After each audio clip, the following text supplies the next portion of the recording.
wabarakatuh. Saya Andra Fitri dengan NIM 200340043 akan memberitahukan secara ringkas mengenai UNCLOS 1982. Nah, sejarah UNCLOS di sini yaitu UNCLOS dibentuk di bawah PBB untuk memperjuangkan hak laut negara-negara pantai anggota PBB. Nah, UNCLOS ini dibentuk pada tahun 1982. Di dalam UNCLOS ini banyak sekali hukum-hukum yang mengatur tentang laut nasional dan internasional. Di antaranya itu garis pangkal, laut teritorial, zona tambahan, zona ekonomi eksklusif, dan laut lepas. Pertama, garis pangkal terbagi 3 jenis, yaitu garis pangkal normal, garis pangkal lurus, dan garis pangkal lurus kepulauan. Garis pangkal normal adalah garis air rendah di sepanjang pantai, di mana setiap titik dasar berada di sepanjang garis pangkal normal. Dalam penarikannya, garis ini mengikuti garis muka air rendah sepanjang pantai. Berikut contoh yang memiliki garis pangkal normal. Negara tersebut adalah negara Brunei, di mana negara Brunei tidak memiliki pulau-pulau kecil di sekitar negara tersebut. Berikutnya garis pangkal lurus. Nah, garis pangkal lurus ini adalah garis air rendah yang menjorok paling jauh ke arah laut. Nah, untuk syarat-syarat garis pangkal lurus yaitu garis pantai yang menikung dan menjorok ke dalam. Ada deretan pulau di muka pantainya, ada delta yang menyebabkan garis pantai tidak tetap, dan garis tersebut tidak menyimpang arah umum dari pantai. Contoh negara yang memiliki garis pangkal lurus yaitu negara Norway atau Kepulauan Norway. Negara ini memiliki teluk-teluk yang sangat menjorok ke dalam daratan.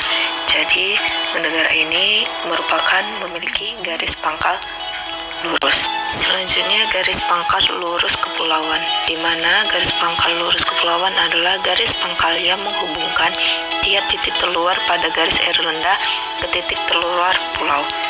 Contoh negara yang memiliki garis pangkal lurus kepulauan ialah negara kita, yaitu negara Indonesia, di mana garis pangkal lurus kepulauan ini menghubungkan dari titik satu pulau terkecil sampai ke pulau terbesar di negara Indonesia.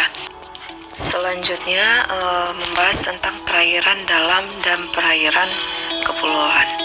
Nah, untuk definisi dari perairan dalam yaitu perairan yang berada pada sisi darat atau dalam garis pangkal meliputi muara, teluk, dan kanal-kanal negara kepulauan tersebut.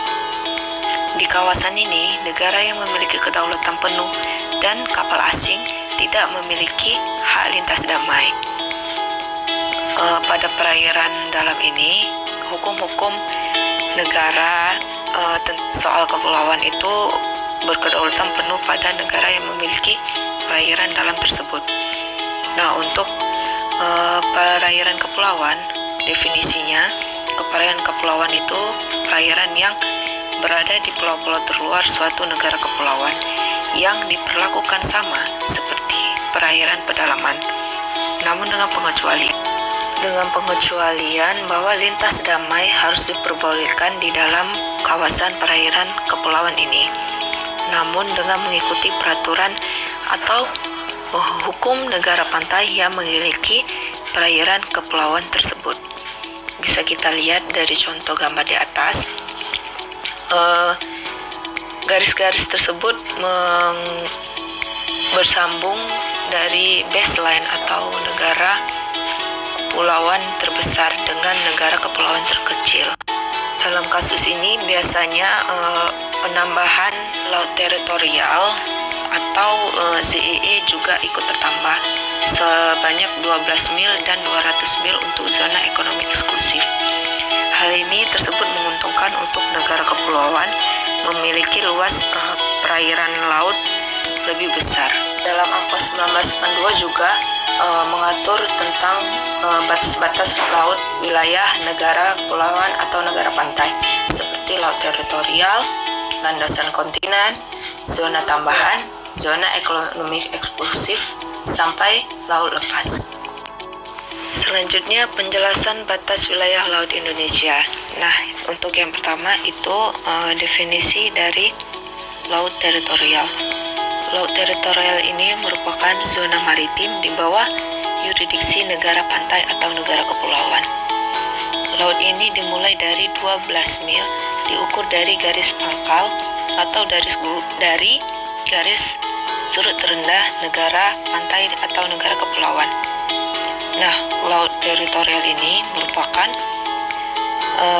hukum dengan kedaulatan penuh negara yang memiliki batas laut teritorial tanpa campur tangan negara lain. Setelah laut teritorial itu, Indonesia memiliki zona tambahan juga sebanyak 12 mil. Karena Indonesia merupakan negara kepulauan di mana pulau-pulau terluar Indonesia itu sangat banyak. Jadi Indonesia mendapatkan zona tambahan sebanyak 12 mil. Selanjutnya, zona ekonomi eksklusif. Zona ekonomi eksklusif atau ZEE merupakan hak yurisdiksi negara pantai yang batasnya tidak melebihi dari 200 mil dari garis pangkal negara pantai atau negara kepulauan tersebut. Nah, garis ZEE ini merupakan zona di mana hak kekayaan, eksplorasi, dan eksploitasi milik negara yang memiliki zona ekonomi eksklusif ini.